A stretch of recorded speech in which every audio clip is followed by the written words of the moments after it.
Welcome my dear friends to third lecture of C Programming on Education Tutorial YouTube channel. So आज के video में हम लोग data types available in सी से start करेंगे। तो डेटा टाइप्स में होता है हमारे पास three data types: primary data types, user defined data types and derived data types. In primary defined data type, we have integer data type, we have float data type, double, char and void.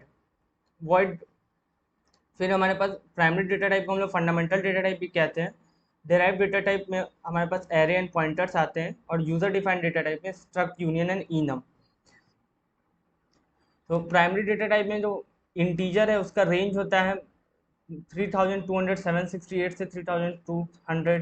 से 32,767 8 bit processor में।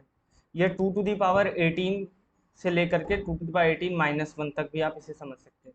8 2 to the power 8 से लेकर -2 to the power 8 से 2 to the power 8 - 1 तक, क्योंकि बीच में एक zero भी इंक्लूडेड होता है। फिर फ्लोट में भी वैसे ही 32 बिट प्रोसेसर में फ्लोट की वैल्यू होती है 3.4 इंटू 10 to the power - 38 से 3.4 इंटू 10 to the power 38। ये साइजेस दिए हुए हैं, आप इसको करने की कोई खास ज़रूरत नहीं पड़ती है। इंटीजर का ऐसे याद रह जाता है। कैरेक्टर का याद हो जाएगा 2-3 बार प्रैक्टिस करने से, -128 to 127। ये 8 बिट प्रोसेसर में। फिर वॉइड डेटा टाइप मतलब जिसमें कोई वैल्यू ना हो, तो ये भी एक तरह का डेटा टाइप है वॉइड, जिसमें कि कोई वैल्यू ही ना हो। लेट हम लोग पेन चूज कर लेते हैं एक बार। पेन, ठीक है। नाउ एरे,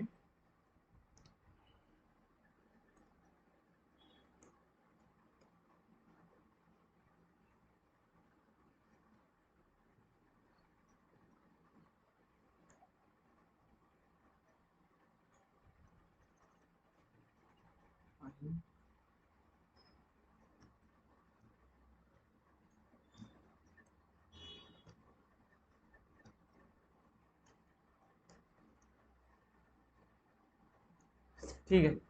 तो एरे का जो हमारा सिंबल होता है वो स्क्वायर ब्रैकेट्स होता है। स्क्वायर ब्रैकेट्स हम लोग एरे आइडेंटिफाई करते हैं, और ये एक तरह का डिराइव्ड डेटा टाइप है, क्योंकि जो फंडामेंटल और प्राइमरी डेटा टाइप है उन्हीं के आगे हम लोग उन्हीं से एरेज फॉर्म करते हैं। एरे उन्हीं के बनते हैं।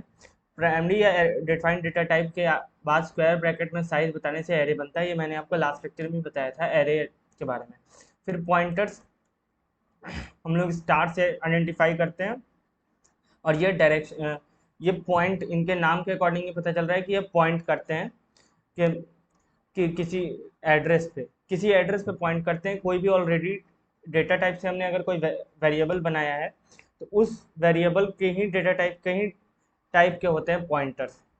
जिस डेटा टाइप का पॉइंटर हम बनाएंगे वो उसी डेटा टाइप के एड्रेस को पॉइंट कर सकता है, इसलिए ये ड्राइव डेटा टाइप में आता है। फिर यूजर डिफाइंड डेटा टाइप में हमारे पास स्ट्रक्चर, यूनियन और इनम आता है। स्ट्रक्चर और यूनियन में क्या डिफरेंस है हम आगे पढ़ने वाले हैं। फिर इनमरेटेड डेटा टाइप में हमारे पास फिक्स्ड वैल्यूज होती हैं, उस फिक्स्ड वैल्यूज को ही इनमरेटेड डेटा टाइप के वेरिएबल्स ले सकते हैं। Now let's move forward. अब हम एक program, all prime number between 1 to 100 और एनी नंबर एन, किसी भी एन नंबर 1 से 100 के बीच में अगर हमें प्राइम प्रिंट करना है, तो हम उसका कोड अभी लिखने की कोशिश करेंगे।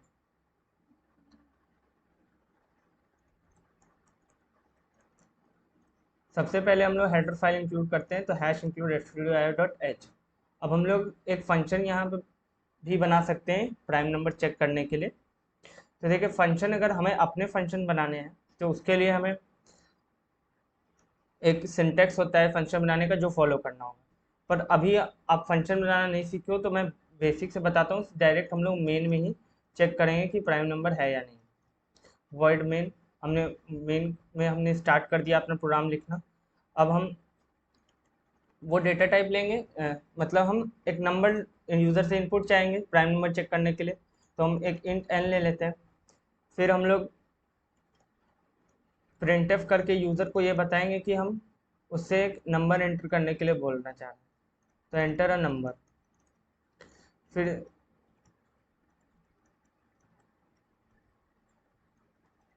हमने वो नंबर ले लिया स्कैनफ से एंड एन में। अब फिर एन तक हमें प्रिंट करना है, तो हम लोग लूप से 1 to n तक जा सकते हैं। पर अब देखिए 1 प्राइम नंबर नहीं है, इसलिए 1 से हमारा लूप को स्टार्ट करने का कोई मतलब नहीं है, तो हम लोग 2 से स्टार्ट करेंगे और n तक जाएंगे, क्योंकि हमें n को भी चेक करना है, i प्लस प्लस ना। अब हमें एक लूप चलाना होगा चेक करने के लिए कि वो प्राइम नंबर है या नहीं, ठीक है, क्योंकि हम इस लूप से हम हर नंबर को पिक कर रहे हैं। इस लूप में जब हम मैंने 2 से लेके n तक लिया है, तो ये 2 से n तक लेने का मतलब है कि मैं हर नंबर को बारी बारी से i में हर एक वो वैल्यू ले रहा हूँ 2 से n तक। अब उस हर एक वैल्यू को हमें सेकंड स्टेप में प्राइम नंबर चेक करना हो कि वो प्राइम नंबर है कि नहीं। तो उसके लिए हम लोग एक और लूप ले सकते हैं, और यहाँ पे हम लोग वो अपने दो वेरिएबल डिक्लेयर कर लेते हैं i j। अब j को भी हम लोग 2 से शुरू करेंगे, पर हमें प्राइम नंबर चेक करना है, तो हम लोग j को i तक ले जाएंगे, ठीक है, 2 से लेकर के i तक, क्योंकि हमें i के लिए चेक करना है j प्लस प्लस। अब हम लोग जानते हैं कि प्राइम नंबर जो होता है उसके कोई फैक्टर नहीं होते हैं, वो किसी से डिवाइड नहीं हो सकता है। तो अगर i j से कहीं पे भी डिवाइड हो जाएगा, तो ये मॉडुलस होता है रिमाइंडर ऑपरेटर, ये रिमाइंडर बताता है। तो अगर कोई भी किसी से कम्प्लीटली डिवाइड हो गया, तो मतलब कि उसका रिमाइंडर 0 आएगा। तो अगर ये i मॉडुलस j रिमाइंडर 0 दे रहा है, इसका मतलब कि वो वो अगर कहीं भी डिवाइड हो गया अपने से पहले वाले नंबर से, अपने से बाद वाले नंबर से तो वो डिवाइड होगा नहीं क्वेश्चन। तो अपने से पहले वाले किसी भी नंबर से अगर वो डिवाइड हो गया, तो हम लूप से एग्जिट कर जाएंगे, will break out from loop, क्योंकि अब हमें चेक करने की ज़रूरत नहीं है कि वो प्राइम नंबर है या नहीं। पर अगर लूप पूरा चल गया, ठीक है, लूप पूरा चल गया और आई मॉडुलस जे किसी पोजीशन पे नहीं आया, तो लेस देन आई पे आके लूप रुक जाएगा, पर ये अपडेशन होगा उस स्टेप के बाद भी जे प्लस प्लस, और उस पोजीशन पे आई और जे इक्वल हो जाएंगे। तो ये कंडीशन सिर्फ प्राइम नंबर में ही मैच करेगी। तो इफ़ आई इक्वल टू जे, तो हम लोग उसी टाइम पे अपना आई प्रिंट कर देंगे। हम अपना आई प्रिंट कर लेंगे, उस टाइम पे जे भी प्रिंट कर सकते हैं, क्योंकि जे की भी वही वैल्यू है। तो ये हमारा फॉर का केस बंद हुआ, और ये मेन का हमारा कोड हो गया। अब इससे हम लोग n नंबर तक के प्राइम नंबर प्रिंट कर सकते हैं। लेट अस सी, ये देखिए, तो ये सेम कोड है, वेट मिनट,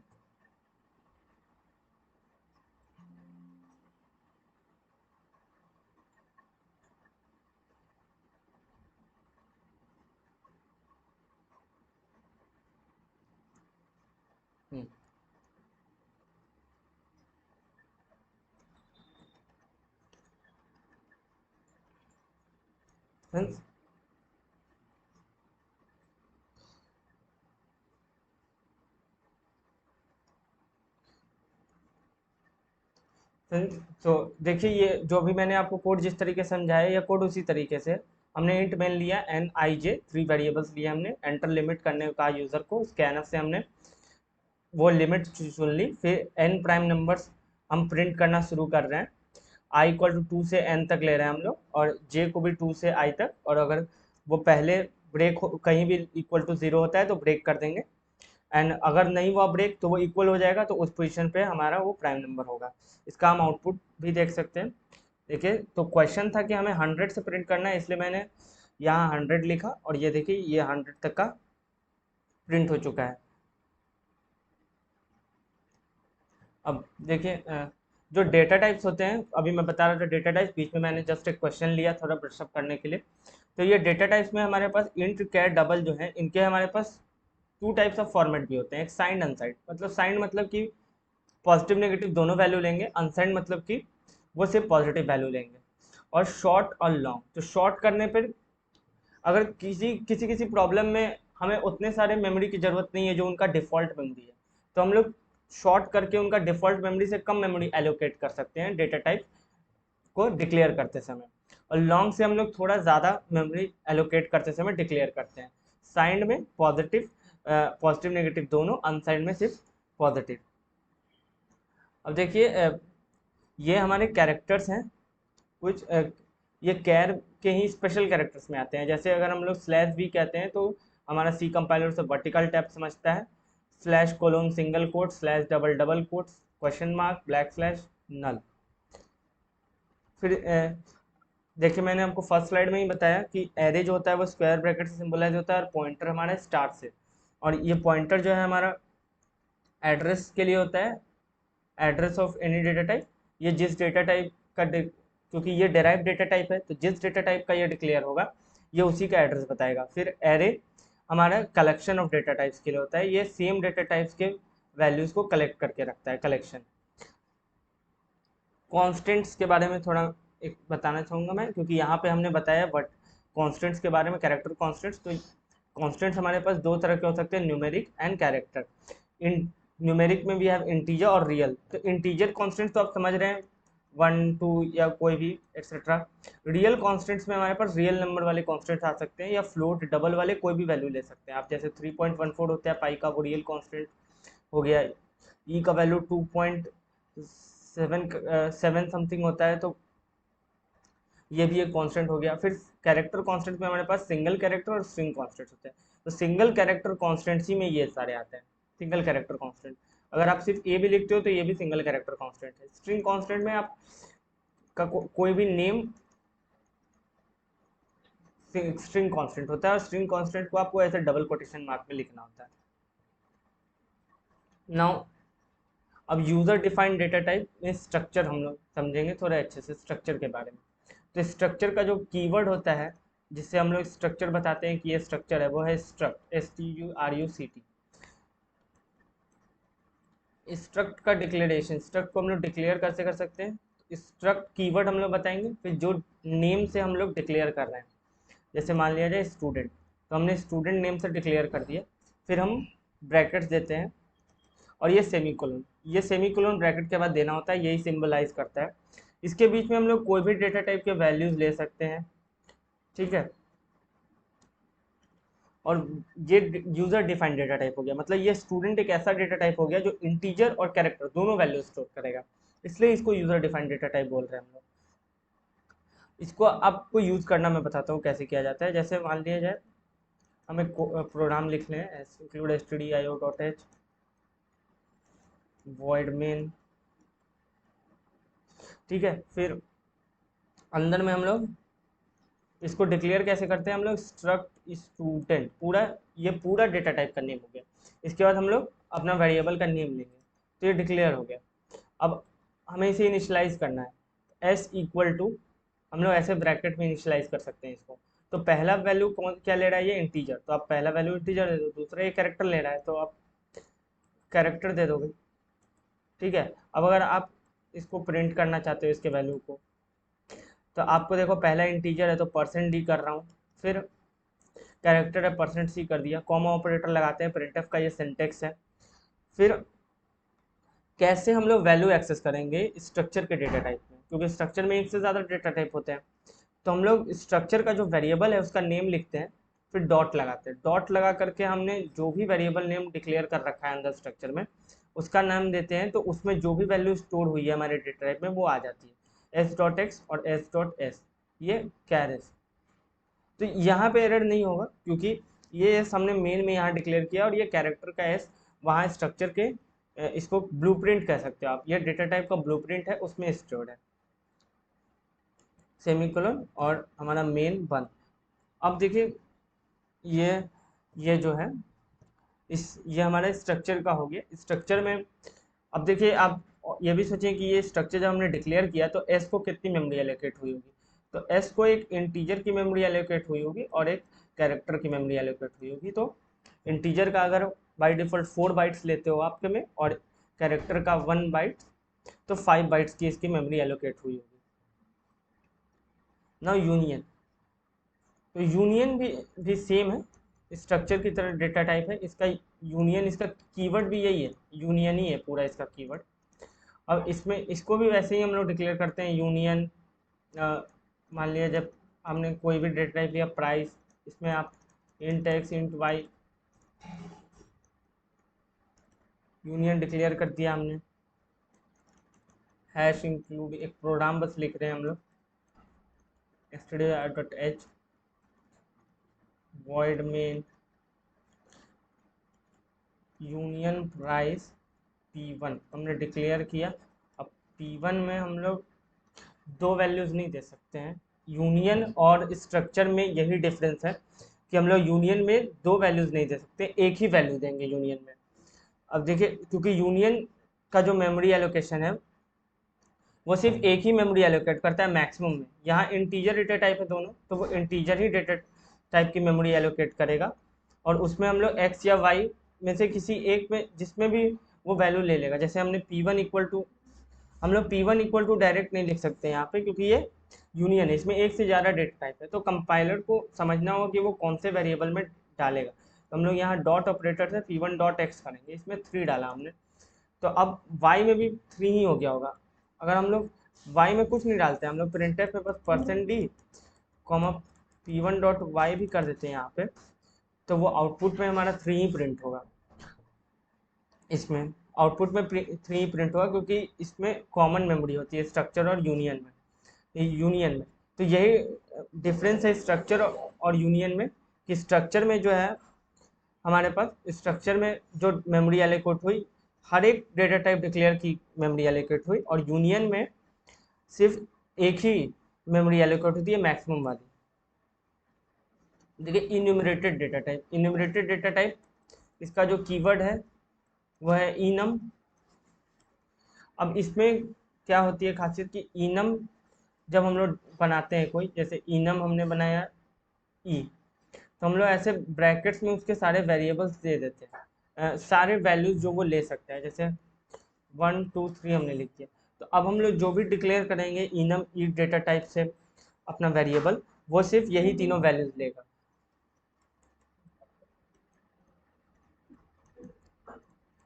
जैसे हमने हेडर फाइल लगाया, फिर void main, अब इसमें हम लोग डिक्लेयर कर रहे हैं enum e1 हमने डिक्लेयर किया।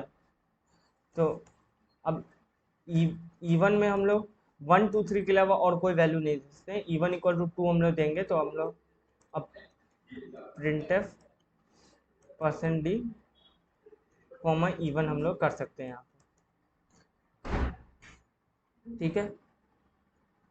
अब टाइप डिफाइनिंग डेटा टाइप, तो ये टाइप डिफाइनिंग जो है, ये डेटा टाइप को ही अलग नेम देने का बस एक तरीका है। अगर जैसे यूजर डिफाइंड डेटा टाइप आपने किया स्ट्रक्चर में, तो उसमें कोई बहुत बड़ा नाम आपने दे दिया समझने के लिए कि पता चले, पर आप उसको प्रोग्राम में यूज करना चाहते हो छोटे नाम के साथ, तो टाइप डिफाइनिंग यूज होता है। इसका जो कीवर्ड है वो है टाइप डेफ। टाइप डेफ के बाद आपको नेम लिखना होता है डेटा टाइप का, जिस डेटा टाइप को आप नेम देना चाहते हो, और जो नेम आप देना चाहते हो वो नेम, और सेमीकोलन। जैसे हमने किया टाइप डेफ इंट, और इंट को हम लोग यूनिट्स नाम से यूज करना चाहते हैं, तो हमने ये डिक्लेयर कर दिया।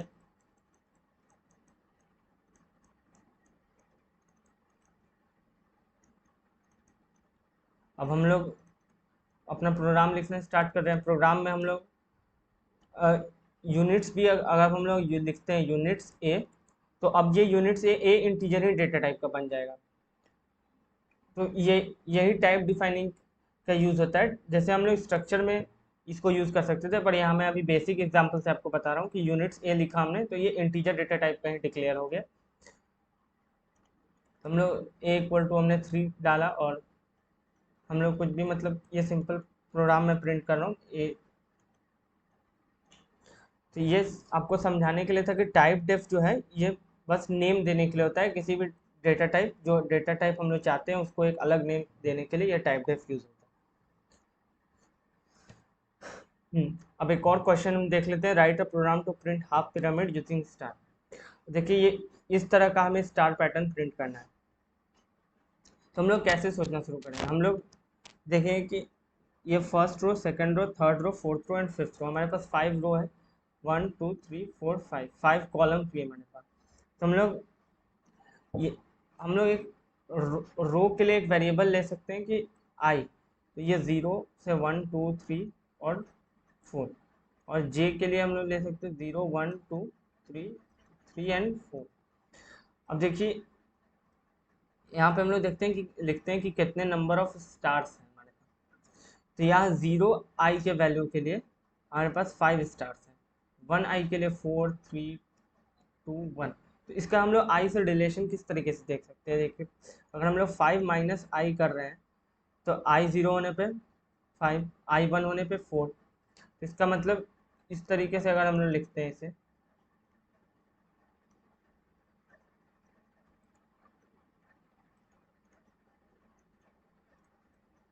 हैश इंक्लूड स्टूडियो एच और वॉइड मेन, फिर इसमें हम लोग फॉर लूप ले सकते हैं। फॉर लूप मोस्टली इजी होता है और उसे यूज़ करना ज़्यादा प्रेफर किया जाता है, इसलिए मैं उसे ही यूज़ कर रहा हूँ।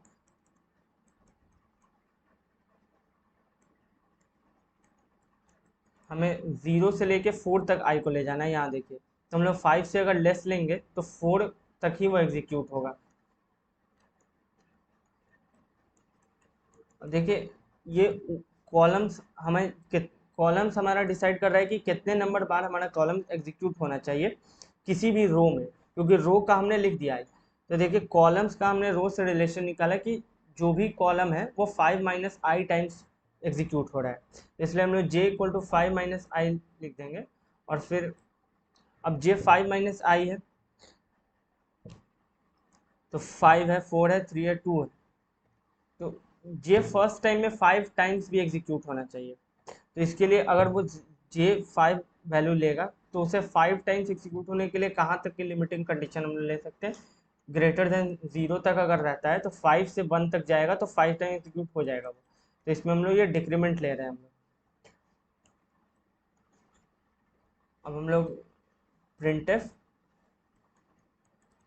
ये इंटीजर वैल्यू है तो हमने परसेंट डी कॉमा जे,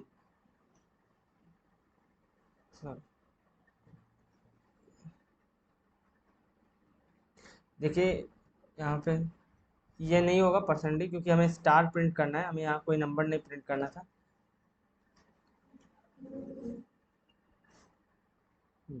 तो यहाँ हम लोग स्टार लगा देंगे बस। और फिर ये स्टार से जो हमने प्रिंट किया हमारा पैटर्न में, इसके बाद अब ये एक रो के टाइम एग्जीक्यूट होगा। अब ये रो जब प्रिंट हो जाएगा तो इसके बाद हम लोग अपना लाइन चेंज कर देंगे, क्योंकि हर बार लाइन चेंज करने पे ही फिर ये सही प्रिंट होगा। इसलिए ये इस कोड से अब हमारा ऐसा पैटर्न आ जाना चाहिए। और देखिए, किसी भी पैटर्न का सिर्फ एक कोड तो होता नहीं है, तो ये बस एक तरीके का कोड है। देखिए ऐसे ये दो और एक्स्ट्रा है, ये दोनों से भी ऐसा ही आउटपुट प्रिंट हो रहा है। इसमें देखिए, मैंने आई को 5 से स्टार्ट किया है और डिक्रीमेंट का यूज़ कर रहा हूँ मैं। स्टार्टिंग में डिक्रीमेंट ऑपरेटर है और अंदर में इंक्रीमेंट है।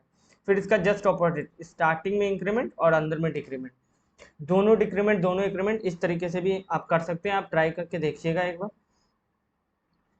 देखिए, write a program to determine and print sum of the following harmonic series.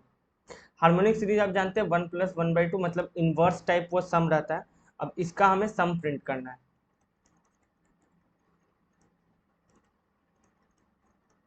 किसी भी प्रोग्राम के स्टार्ट में हमें हेडर फाइल इंक्लूड करना पड़ता है। फिर वॉइड मेन, अब इसमें हम लोग एन यूज़र से भी प्रिंट एफ कर सकते हैं। मान लीजिए यहाँ हम एन अपने से लेते हैं, हमें 10 तक का चाहिए, तो हम लोग इसमें सम निकालना चाहते हैं 10 तक की हार्मोनिक सीरीज का। तो हम लोग एक वेरिएबल इसमें ले सकते हैं अपना। अब देखिए, इसमें इन्वर्स हो रहा है तो इंटीजर तो रहेगा नहीं। अगर हम लोग इंटीजर लेके भी बना सकते हैं, इंटीजर लेंगे तो ये इंटीजर इनपुट देगा। और वैसे में अगर कोई वैल्यू है जैसे 0 के नज़दीक होगी तो ये इंटीजर में 0 दे देगा, तो सम एक्यूरेट आने की संभावना घट जाएगी। इसीलिए हम लोग फ्लोट ले लेते हैं इस डेटा टाइप को, ताकि वो एक्यूरेट वैल्यू दे वहाँ पे।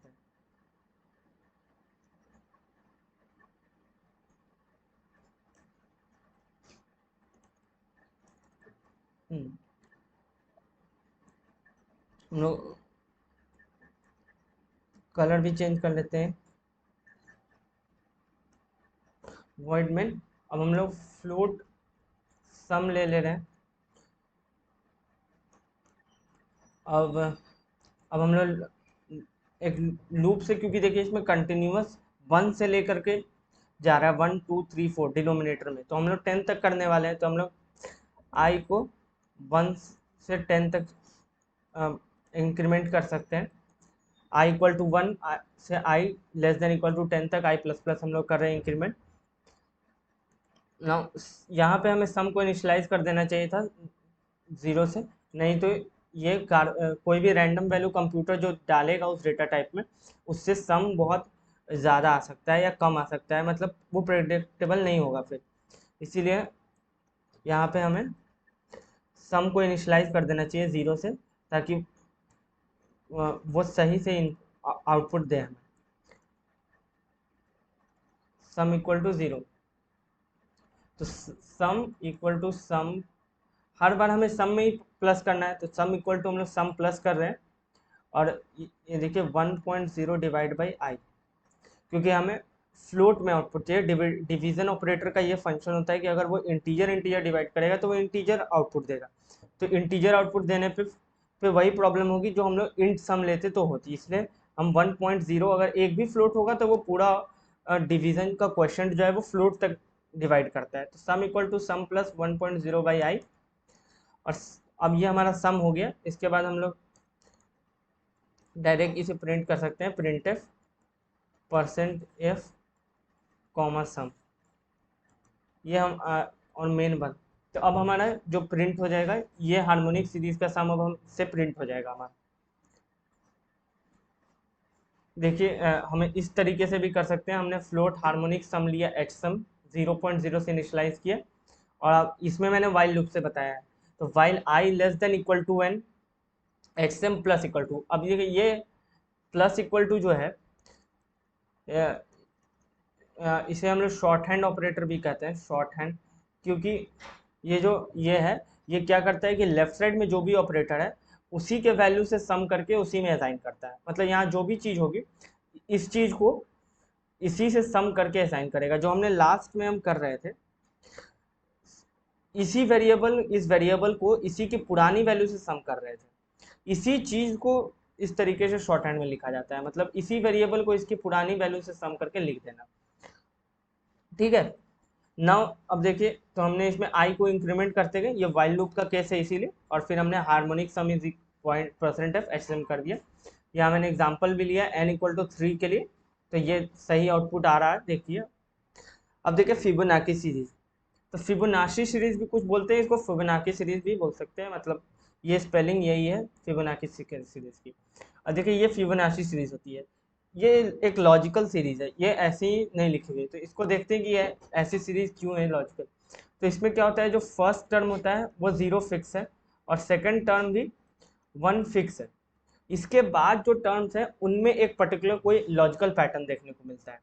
तो वो लॉजिकल पैटर्न क्या है कि इसके बाद जो nth टर्म होगा ना, nth टर्म, वो जो है n-1th टर्म, मतलब अपने से एक टर्म पहले और अपने से दो टर्म पहले n-2th टर्म, इन दोनों का सम होता है, ठीक है। ये फिबोनाची सीरीज है। तो आप देखिए यहाँ पे 0 और 1 फिक्स है फर्स्ट और सेकंड टर्म, देन 0 + 1 करने पे 1 बना, 1 + 1 करने पे 2, 2 + 1 करने पे 3, 3 + 5 करने पे 8, 8 + 5 करने पे 13, 13 + 8 पे 21, और 21 + 13 34, एंड सो ऑन, इस तरीके से वो बनता गया।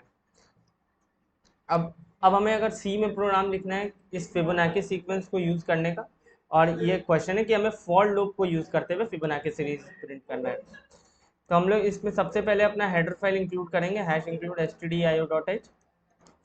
इसमें और कोई हेडर फाइल्स की शायद जरूरत ना पड़े, क्योंकि सिंपल फॉर लूप से हमें प्रिंटिंग करना है, प्रिंटिंग में हमें सिंपल सम करना है लास्ट 2 टर्म्स का, ये हमने समझा। फिबोनाची सीक्वेंस में हमें पिछले 2 टर्म्स का सम करना है, ठीक है।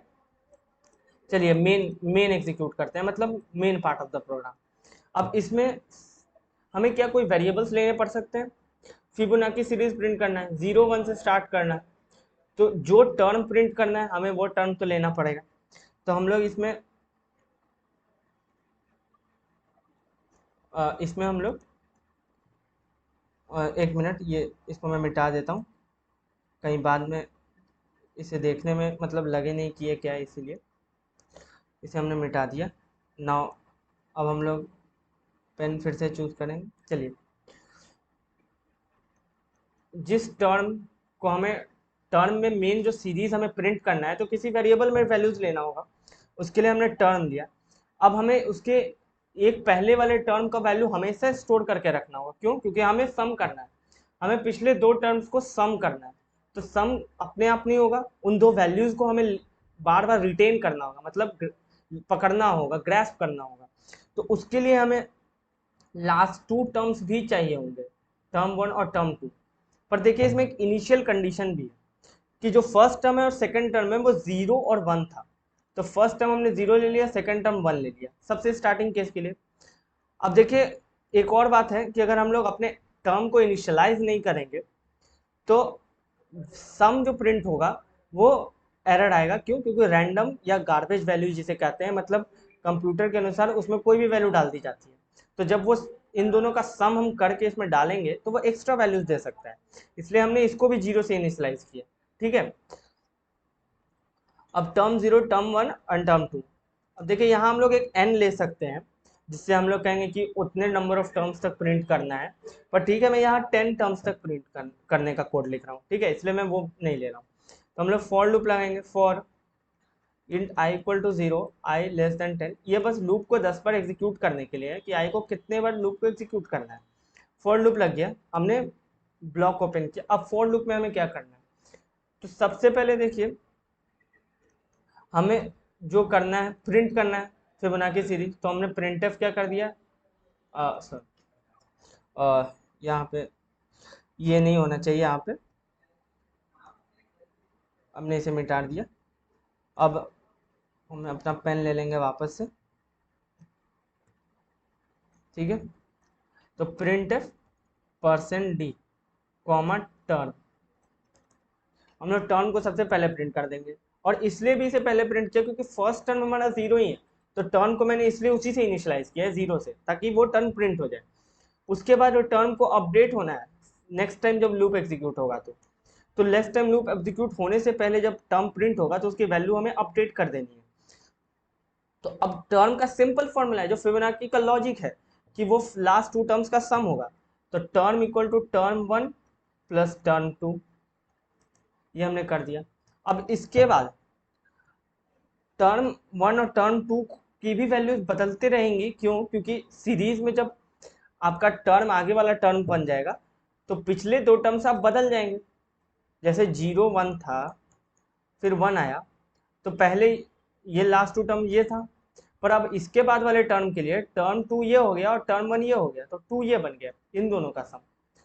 तो इसका मतलब कि टर्म 2 जो है वो अब टर्म 1 बन जाएगा, अपने से एक पहले वाले स्टेप पे पहुंच जाएगा। तो हम लोग टर्म 2 में किसकी वैल्यू असाइन कर देंगे? टर्म 1 में।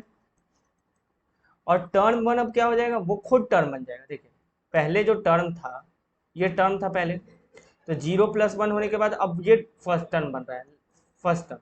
तो इसका मतलब कि टर्म 1 जो है वो टर्म की वैल्यू ले लेगा। अब ये परफेक्ट हो गया। अब इससे हमारा फिबोनाची सीरीज प्रिंट हो जाएगा। देखिए अब मैं आपको दिखाता हूँ, मैंने बिल्कुल एक ऑर्डर्ड वे में भी कोड लिखा है, वो आपको समझाने के लिए था, लॉजिक बताने के लिए। यहाँ पे लॉजिक बताता हूँ। देखिए ये मैंने बस ये इसलिए लिया है कैड मेन, बताने के लिए कि आप मेन किसी भी डेटा टाइप से स्टार्ट कर सकते हैं, उसमें एरर नहीं आता है। कैड मेन लेके रिटर्न नल करे, रिटर्न नल ना भी करने पे एरर नहीं आ रहा था, ठीक है। तो उस पर आप बस, अगर आपकी किसी की क्यूरियोसिटी होती है कि मैं सिर्फ इंट ही क्यों लूँ, मेन वॉइड मेन ही क्यों लूँ, तो उसके लिए कि आप कैर मेन भी ले सकते हो, कोई दिक्कत नहीं है उसमें। Printf enter number of terms to be printed, हमने अपना एन लिया क्योंकि ये हमारा लिमिट है जो number of terms to be printed है। फिर फर्स्ट टर्म 0, सेकंड टर्म 1, जो कि फिबोनाची का नॉर्मल लॉजिक है, और हमारा nth टर्म, ये मतलब वही टर्म है जो हमें प्रिंट करना है, और उसको 0 से हम इनिशियलाइज कर दिया है कि ताकि वो रैंडम वैल्यूज ना प्रिंट करे, उसे एक पर्टिकुलर वैल्यू दे दी हमने। लिमिट्स को हमने स्कैन ऑफ किया, इनपुट ले लिया यूजर से। अब उस लिमिट n तक हमारा लूप चलेगा। हम सबसे पहले टर्न को ही प्रिंट कर दे रहे हैं, लूप चलते ही टर्न प्रिंट होगा, फिर टर्न अपडेट होगा। इसे इसलिए कर रहे हैं ताकि वैल्यूज स्किप ना हो, क्योंकि हमने टर्म को इसीलिए इनिशियल टर्म से इनिशियलाइज किया था 0 से, ठीक है। अब देखिए उसके बाद टर्म 0 है, टर्म 1 प्लस टर्म 2 होगा, 0 प्लस 1 वो 1 ही दे देगा। तो एक्चुअल जो फर्स्ट टर्म का वैल्यू है वो 1 आ जा रहा है, इसीलिए। फिर उसके बाद हम लोग जो नॉर्मल काम है, टर्म 2 जो है अब अपने से एक आगे वाले वैल्यू को लेगा, क्योंकि अब वो सेकंड लास्ट टर्म हो रहा है, तो टर्म टू टर्म वन हो गया। टर्म वन जो है वो खुद टर्म बन जाएगा, तो टर्म वन टर्म बन गया। और इसीलिए देखिए आउटपुट हमारा क्या है, number of terms to be printed मैंने 12 किया, तो सेम सीरीज बिल्कुल फिबोनाची की प्रिंट हो गई। ठीक है, अब हम एक सी प्रोग्राम लिखेंगे एरिया ऑफ ट्रायंगल फाइंड करने का, और उसका फ्लो चार्ट भी। तो फ्लो चार्ट मैंने बना दिया है, देखिए फ्लो चार्ट में सबसे पहले स्टार्ट होगा, हम लोग 3 स्लाइड की वैल्यूज देंगे and semi perimeter and area calculate होगा हीरोन्स फार्मूला से। इस क्वेश्चन के अकॉर्डिंग हमें 3 साइड, तो 3 साइड से एरिया कैलकुलेट करने का फार्मूला हीरोन्स ही है, तो हीरोन्स फार्मूला से हम लोग कैलकुलेट करेंगे area and then will print the area, और फिर हमारा हो जाएगा एग्जिट। ठीक है, इसके लिए सी प्रोग्राम समझते हैं हम लोग।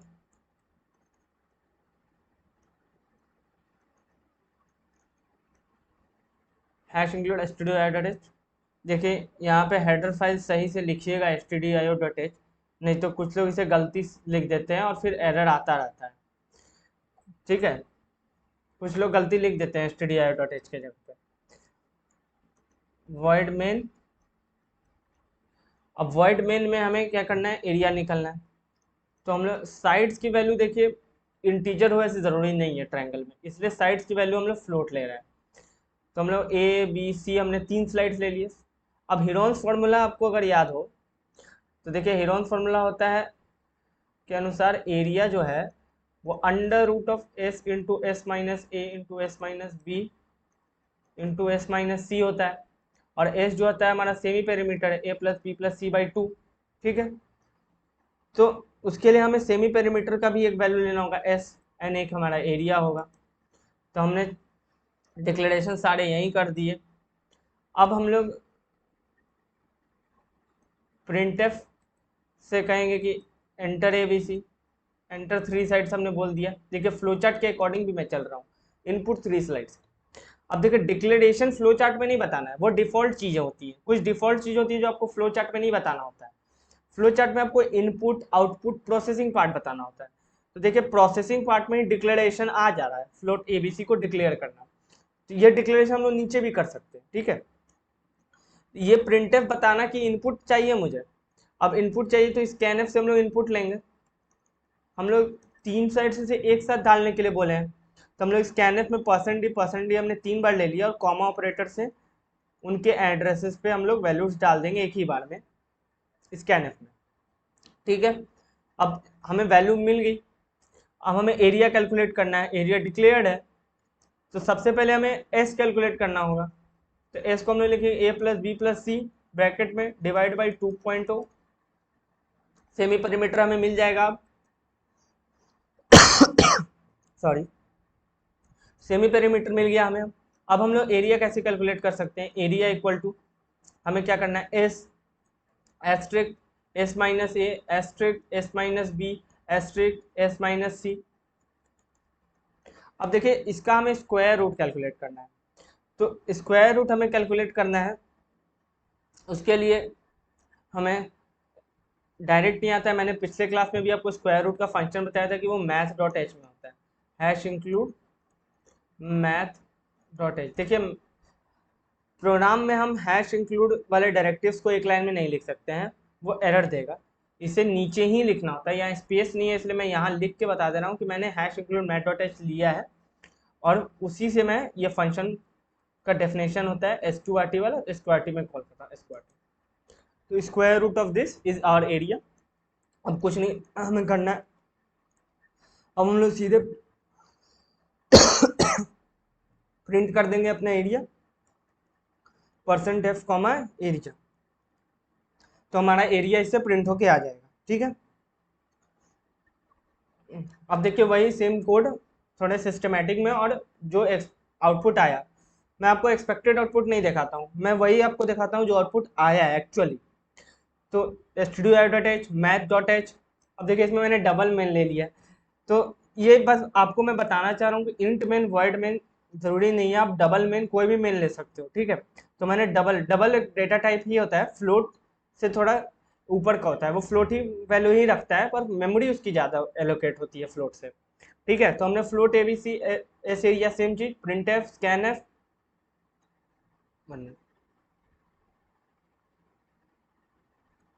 ये देखिए यहाँ पे एक एरर हुआ हमारे साथ, हमने %d किया। फ्लोट डेटा टाइप में हम लोग इंटीजर फॉर्मेट्स के डेटा डालना चाह रहे हैं, ये पूरा एरर देगा, ये अच्छा खासा एरर देगा। और जल्दबाजी में ऐसे एरर्स होते रहते हैं, हमें ये एरर्स को ध्यान नहीं दीजिएगा तो दिक्कत होगी। तो यहाँ बस हमें कुछ नहीं करना है, बस उन तीनों एफ की जगह पे अब हमें एफ करना है। तो चलिए थोड़ा कलर चेंज कर लेते हैं हम लोग, रेड ले लेते हैं, ठीक है। तो यहाँ %f f and f। Now let's move again for semi perimeter का फॉर्मूला लगाया, एरिया स्क्वायर टी, यहाँ %.2f किया। ये .2 फॉर्मेट का स्पेसिफिकेशन देता है कि फॉर्मेट का प्रिंटिंग ऐसे ही होनी चाहिए। तो .2 यानी डेसिमल के बाद 2 ही प्लेस तक मुझे चाहिए। तो देखिए हर जगह पे डेसिमल के बाद 2 ही जगह प्रिंट हुआ है एरिया आने पे। तो इसका एग्जीक्यूशन होने पे कैसे होगा, मैंने कंपाइल किया था तो ए नाम रखा था आउटपुट फाइल का, अब ए डालते ही वो एग्जीक्यूट हुआ। तो एंटर 3 साइड्स ऑफ ट्रायंगल मांगा और डालते ही एरिया प्रिंट हो गया, ठीक है। फिर देखिए एक एरर क्या है यहाँ पे, मैंने ए लिखे बिना 3 साइड्स ऑफ ट्रायंगल डायरेक्ट दे दिया, क्योंकि अब देखिए वो रिटर्न 0 करके एग्जिट हो चुका है प्रोग्राम। तो जब आप दोबारा उसका नाम दे करके उसको एग्जीक्यूट नहीं करिएगा, वो मेन से फिर से स्टार्ट नहीं होगा। तो अगर आप सोचते हैं कि एक बार एग्जीक्यूट कर देंगे फिर आउट इनपुट डालते जाओ वो आउटपुट देता जाएगा, तो ये वैसा नहीं है। उसके लिए हमें अंदर में भले कुछ करना पड़ सकता है ताकि वो कंटिन्यूसली इनपुट लेने के लिए रेडी रहे, जैसे गो टू स्टेटमेंट्स ऐसे होते हैं, ठीक है। तो ये एक एरर आया था कि is not recognized at command. फिर हमने ए लिख के सेम इनपुट डाला तो हमारा आउटपुट आ गया। So friends thank you, keep burning the fire of learning and this will make you very high flying in the sky। तो आज के लेक्चर में आई होप सो आपको बहुत ज़्यादा मजा आएगा और बहुत ज़्यादा आपने कॉन्सेप्ट सीखे होंगे। अगर आपको कोई कहीं डाउट हो रहा है उस डाउट को आप क्लियर कर सकते हैं, आप कमेंट्स में डालिए, मैं उस डाउट को नेक्स्ट वीडियो में हम लोग अल्टर करेंगे। हम आपके सारे कमेंट्स पढ़ते हैं और ये सीरीज़ ऐसे चलते रहेगी एक कांस्टेंट पेस पे, और इसमें आपको सारे कॉन्सेप्ट अच्छे से बताए जाएंगे। मैं ढेर सारे प्रॉब्लम्स इंक्लूड कर रहा हूँ ताकि प्रॉब्लम से आपको समझने में आसानी होगी। प्रॉब्लम्स जब आप सॉल्व करते हो तो आपके कॉन्सेप्ट ज़्यादा क्लियर होते हैं, आप ज़्यादा उस लैंग्वेज के इनडेप्थ को जान पाते हो, कंपाइलर को समझ पाते हो कि इसमें कंपाइलर किस तरीके से अलग अलग वैल्यूज़ को डील कर रहा है। आप लॉजिक समझते हो अलग अलग कि कैसे लॉजिक से हमें कोड बनाना है। तो इसीलिए मैं ज़्यादा से ज़्यादा प्रॉब्लम्स को इंक्लूड कर रहा हूँ, और थ्योरी इसमें ज़्यादा नहीं होती है, एक प्रैक्टिकल सब्जेक्ट है। थ्योरी बस आपको सिंटेक्सेस समझना होता है, अगर आप प्रॉब्लम सॉल्व कर रहे हो तो आप सिंटेक्सेस अपने आप समझ जाओगे प्रॉब्लम से ही। तो अगर आपको भी कोई क्वेश्चन या प्रॉब्लम ऐसा क्वेरी होता है, आप चाहते हो कि मैं उसे इंक्लूड करूँ अपने वीडियो में, तो आप कमेंट में वो क्वेश्चन डाल दीजिए। प्रोग्रामिंग का, आप कोई भी कोडिंग का, आप कोई पैटर्न प्रिंट देखना चाहते हो, समझना चाहते हो, या आप कुछ समझना चाहते हो कि ये क्वेश्चन कैसे हो रहा है, तो आप वो डाल दो, मैं उसको एड्रेस करके अगले वीडियो ही में उसे इंक्लूड कर दूंगा, ठीक है। तो friends keep learning and keep growing.